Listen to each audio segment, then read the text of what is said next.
तर आज आलो मी माझ्या गावाला आणि ॲक्च्युली काल रात्रीच पोचलो मी आणि विचार केला की आता सकाळी निवांत उठतो.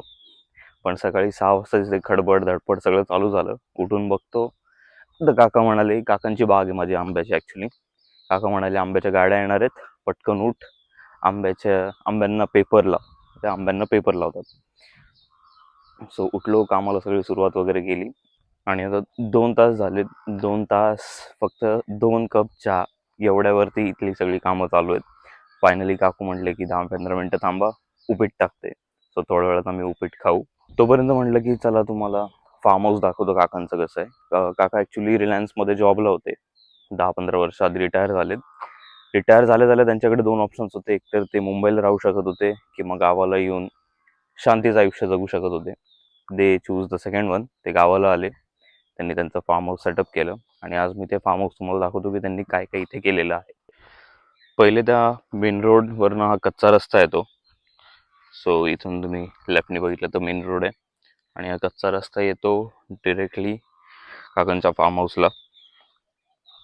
आल्याला इथे एक छोटी पाण्याची टाकी बसवली. ही नॉर्मल यूजसाठी आहे की बाहेरचं कोणाला पाणी वगैरे प्यायचं वगैरे हवं असेल तर इथनं भरून घेऊन जाऊ शकतात. एक सेफ्टीसाठी गेट बनवलं आहे, जनावरं किंवा वाईल्ड ॲनिमल्स येऊ नये म्हणून. लेफ्ट साईडला पार्किंग आहे, राईट साईडला माझी गाडी आहे. इथून ॲक्च्युली घराचं एंट्रन्स पण आहे. तिथे ग्रीन नेट लावली आहे, ऊन नाही यावं म्हणून. इकडे हौद, वॉशरूमची सोय, केळीची झाडं, नारळाची झाडं पण लावलीत. ॲक्च्युली ते नारळ आता विकायची आहेत. सो काकू मला ते पण म्हणत होत्या की नारळ विकायचे आहेत बघ काहीतरी. आणि याची आंब्याची झाड आहेत आमच्याकडे. काही केसरची आहेत, काही हापूसची आहेत.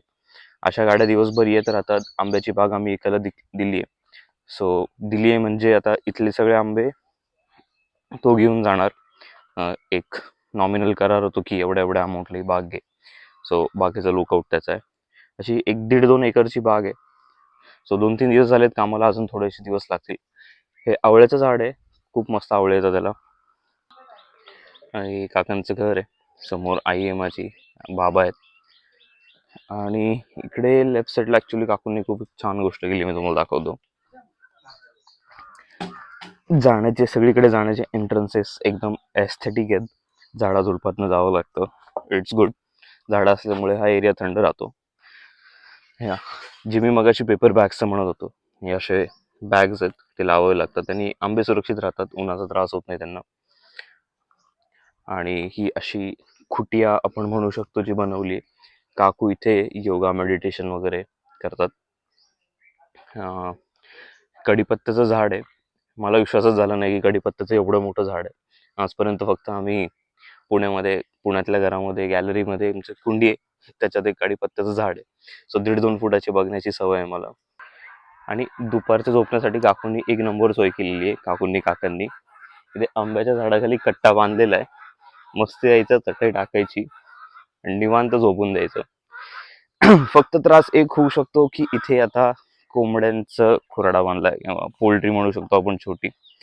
तिथे एक 50-55 कोंबड्या आहेत. छोटी पिल्लं पण आत्ताच आली आहेत. सो हे एक आहे, दिवसभर त्यांचा आवाज चालू असतो. आणि आता तुम्हाला घरावरनं दाखवतो की ही बाग आणि आजूबाजूचा एरिया कसा दिसतो. ॲक्च्युली हिरवागार आणि छान वाटतं सगळं बघायला. म्हणजे लोक म्हणतात की गावाला पाणी नाही आहे, हे नाही आहे, दुष्काळासारखं वाटतं. बट तुम्ही जर प्लॅनिंग नीट केलं तर तुमची शेती नीट होऊ शकते. तर मी तुम्हाला वरनं व्ह्यू दाखवतो की कसा दिसतो आंब्याच्या बागेचा. सो आपण आलोय वरती आणि आता तुम्ही जिकडे बघताल तुम्हाला सगळं हिरवंच हिरवं दिसेल. म्हणजे एकदम लास्टपर्यंत जरी तुम्ही बघितलं तरी हिरवं दिसेल. आणि येत माझे काका सकाळी 6-7 वाजता उठतात, कामाला लागतात. 9-10 पर्यंत नॉनस्टॉप ते काम करतात. नाश्ता झाला का, हे झालं का, ते झालं का, काही विचारणार नाही. तर हा होता एक छोटा व्हिडिओ माझ्या काकांच्या फार्म हाऊसचा.